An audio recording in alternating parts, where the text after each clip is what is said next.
we're going to be talking about the Manchester United's upcoming game at Upton Park against West Ham. And we're going to start off by talking about a bit about West Ham and what sort of problems they could cause us in this sort of tricky away game.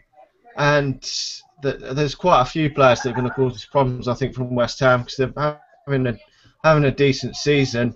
They have slipped off a little bit lately, but there's still they haven't lost very many games away from home. Where do you see West Ham causing us problems in this game?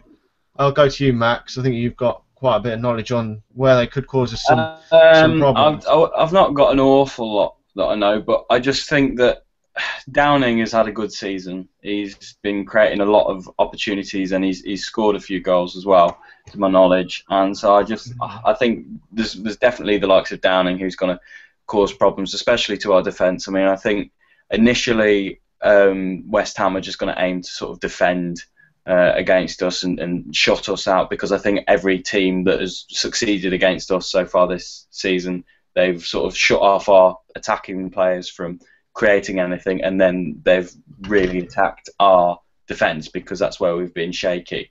I can see them doing that. I can see them trying to just completely isolate all of our attacking players. They'll try and shut out the strikers that we have on the pitch, and I think the likes of Alex Song, Nolan, if Andy Carroll's fit, I've heard that he might be injured, but if he's fit, then he's going to cause us problems, because especially with set pieces and corners especially, I can see Carroll causing us some issues. And so yeah, it's going to be a difficult away game, I think. Yeah, I said a couple of weeks ago that I thought it'd be quite a difficult game, and I've got really hope to try and just nick this one, I think. Have you got anything else to say on West Ham's team, Jay?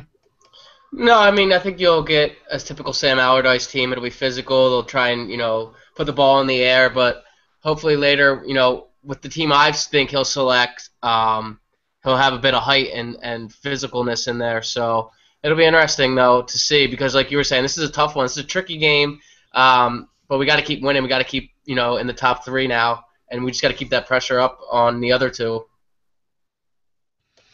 Yeah, definitely. I think it's going to be quite a tricky game. Obviously, players like Downing and that may cause us some problems. So we've got to be on the top of our game. Obviously, if Andy Carroll plays, it's going to be a job to contain him with his height in there, especially with free kicks and corners. So we've got to really watch out for that. So moving along, how do you see us going into this game?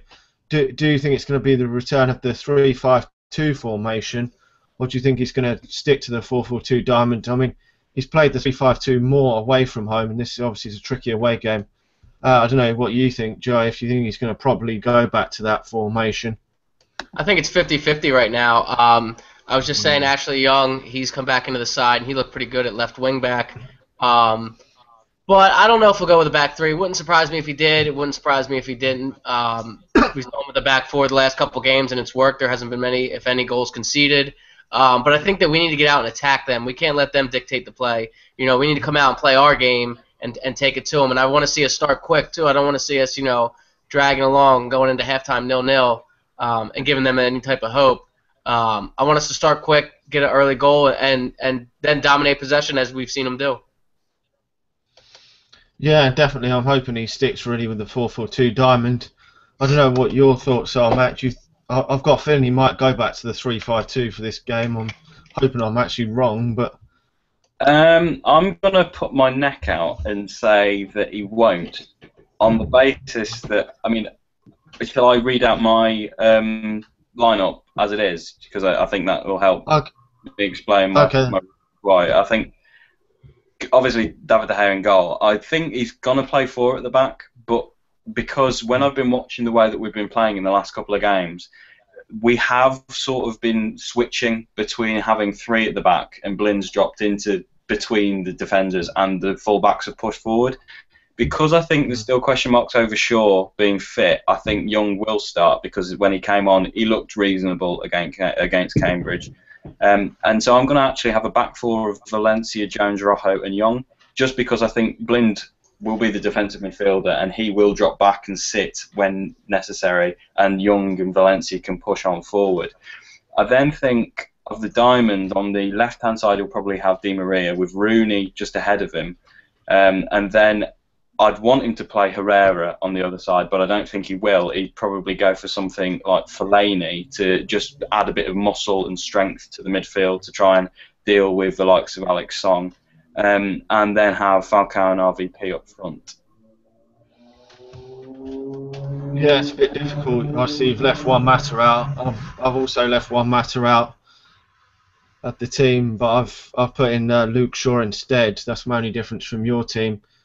But I've only gone for Fellaini because I think he probably will put Fellaini in there. But obviously, Juan Mata's a quality player, but it's a job to see where to fit him in. I don't know what your thoughts are on Wayne Rooney playing sort of further back in midfield. It just doesn't seem right to me. Yeah, it seems that he's just not creating enough. Yeah, I would put him further forward because I don't think he's been very good at all lately. Joe, if you think Wayne Rooney should be further up front, what sort of team you'd go for? I just don't think the last 7 games, Wayne Rooney hasn't scored at all, and he seems to be far further back, doing more defensive work than further forward, where we actually want to see him. Because he's about the 3rd all-time scorer in the Premier League. It's a bit crazy, isn't it? It is and it isn't, but he's for what we need right now, and with him playing further back, it's what we need until we can get the midfielder that we all want in the summer. Our Paul Pogba, would have been Kevin Strootman, Vidal, Schweinsteiger, that type of player. So we are very fortunate that we do have Robin van Persie and Falcao in the team because they can get us goals. So we don't have to completely rely on Wayne Rooney, and we can drop him back. Team I've gone for is, I think it's similar to both yours. I put Luke Shaw at left back, Rojo, and then I played Smalling because I think Smalling is the best out of the 3 jokers in the air. Valencia at right back. Obviously, David De Gea is in there. Blind, Rooney, Fellaini to the right of the diamond, Rooney to the left. Di Maria is a number 10 with Falcao and Van Persie up top. But it wouldn't surprise me if James Wilson got a start or even Januzaj.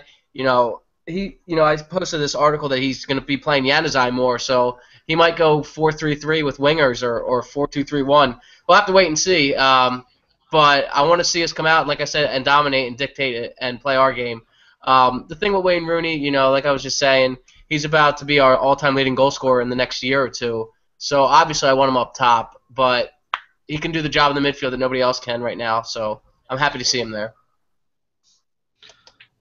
What do you see him going back sort of further forward if we get like a Paul Pogba or someone of that caliber in, and sort of replacing Juan Mata in that sort of number 10 role?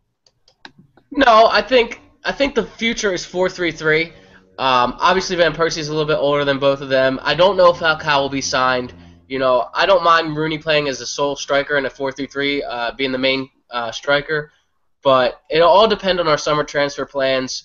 Who goes, who stays. It all depends. I'd rather see him as a striker because as a number 9 than number 10 because I don't think he's as creative as Juan Mata. I don't think his passing is as good as Juan Mata's.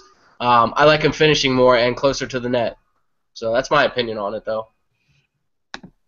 I'm still not sure what's happening with Januzaj either, because he's getting some games, but then other games he's not playing. I don't know if you've got any thoughts on Januzaj, Matt, or anything to say about him. Just quickly on the Wayne Rooney thing as well. I think the other point to probably raise is because Van Gaal likes his players to be flexible and play in different positions. I don't think there's now going to be a set position, say, for Wayne Rooney. I think Wayne Rooney now is essentially going to be playing where Van Gaal needs him because he's versatile and he can fit into whatever formation Van Gaal goes for. Whether he's playing 2 strikers, then Wayne Rooney will be a midfielder. If he's needing Wayne Rooney to be a striker, Wayne Rooney will be a striker. I think there isn't going to be a set position really that you'll be able to put next to Wayne Rooney from now on once Van Gaal's manager for me. With Januzaj, I think it's probably right that he has kept him. I know for quite a while I've been saying that maybe he should go out on loan because he'd have less pressure and be getting more games. but maybe it's right that he's keeping him to try and keep playing him. I don't think he'll play him from the start in a game like this. I'd be surprised if he did, just because I think he'll want to have stronger people in the midfield. And I think from what I've seen of Adnan recently, he's not been taking enough risks to merit himself a starting place in a game like this, where it is going to be difficult if you're just going to do the bare minimum. You either got to take the risks and try and make something happen, or you've got to work really hard. And I think Adnan's already come out and said recently that he's not too keen on the defensive work. And in which case, well, in a game like this and in a Van Gaal team, you need to be prepared to do the extra work. So I think Van Gaal's going to get the best out of him eventually, but I don't see him starting in this game. Yeah, I don't really see him starting in this game. A lot of people were obviously impressed with Paddy McNair the other day, playing at right back. I don't know what either your thoughts are on him possibly playing there. I mean, we haven't really got a set right back, so if he does improve, I suppose he could make it his own if he had a good run in the team. But obviously, it was only Cambridge. I don't know if you got anything to say on that, Matt. Yeah, I think, well, as you just said, it was only Cambridge, and I think I can understand why people were feeling he was man of the match potential. I personally went for James Wilson because honestly I thought it was very difficult to pick a man of the match in the Cambridge game because I didn't think anyone really played that exceptional. I just went for James Wilson because when he came on, he just looked to be pushing forward, attacking. He looked like a Manchester United player because he came on and he just wanted to make things happen at the far end of the pitch and try to get the goal, which he did, and took it very well. With the likes of McNair, I think he played well. He put in a few good balls and set up a few good chances, but he wasn't really tested defensively. And I think that is probably why I wouldn't necessarily put him in as the right back for a Premier League game just yet, because I think he's going to be tested a lot more. I think we all remember the Southampton away game where he did get terrorised quite a lot by the Southampton attackers, and I don't think necessarily it would be right in an away game that is going to be as difficult as this West Ham game to just put him in as a right back, still as a bit of an experiment. I think long term potentially, yeah, he could be a good makeshift right back. He looked reasonably good, but again, it was only Cambridge, so I think people should probably just keep a bit of a level head about it. And I think in the future, maybe he could be versatile, but I don't think for this game. I think he'll switch back to Valencia. Yeah, I think he'll probably switch back to Valencia. I don't know if you've got any thoughts, Joe. Do you think he could potentially be an option for us at right back in the coming years? Because probably Rafael will go, and I don't know about Valencia, so we need at least one. Well, we'd probably need two players that can play in the right back position. So even if we sign someone, do you think he could do a job there at times in the future? Potentially, yes, I do. I'm pretty sure he's a former midfielder as well, so that's where that's why he looks so much comfortable on the ball. But people, I don't know, it's your fellow countrymen. You guys seem to overreact to every little thing, I don't know what that's about. But I mean, I like Paddy McNair. I thought he did a decent job. It is Cambridge, but you can only do well with what's in front of you. But I mean, I like him as a backup right back and a future starting center back if he develops under Van Gaal, which Van Gaal has brought in some really good center backs. I think of Olger Badstuber. He's the one who gave him his chance in the team, and he played really well for a few seasons. But no, I think we need to be where we want to be and up there challenging for Europe. I think we need to bring in a right back that's established. A Seamus Coleman, a Nathaniel Klein, something like that. I mean, there's talk about Dani Alves, and I don't want Dani Alves anywhere near this team. The dude is trash, garbage. Only cares about going forward, gets caught out all the time. He's old. I understand he'd be free, but he's just too selfish for me. It's not a type of player I want to see come in. No, I like the two young English guys I mentioned. One English, one Irish. Either one of those I'd be happy with. So.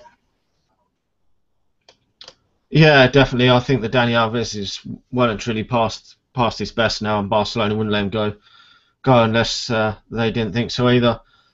We'll move on to the score predictions now. Then I don't know what sort of scoreline you'll go for, Joe. 1-0. I'll give it to Falcao off a corner. I don't know if you've got anything different, Matt. I'm going to say 2-1, and I can see it being a really tight game where it's 1-1, and Falcao's going to nab the winner. All right, I'm gonna be positive, and I'm gonna go for 3-1 in this game. normally I'm not so positive, but You've been Matt, warning us about this game for a few weeks now. You're like, we got West Ham coming up, and then you go out and give us a 3-1 scoreline. I was thinking it might well be a tight game and could well be a draw, but I'm gonna go for a 3-1. I'm gonna stay confident for this. I don't know if either of you got any more thoughts you want to say on the game before we finish. No, I just hope we win. Yeah, I just want to say happy birthday to Ronnie today and Yanazai. Come back soon, Ronnie. Yeah, and come back. We love you.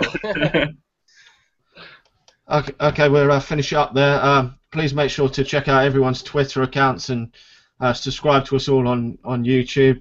I'll put the links in the description below, and we'll probably come back straight after the game to do a match reaction to how the game went.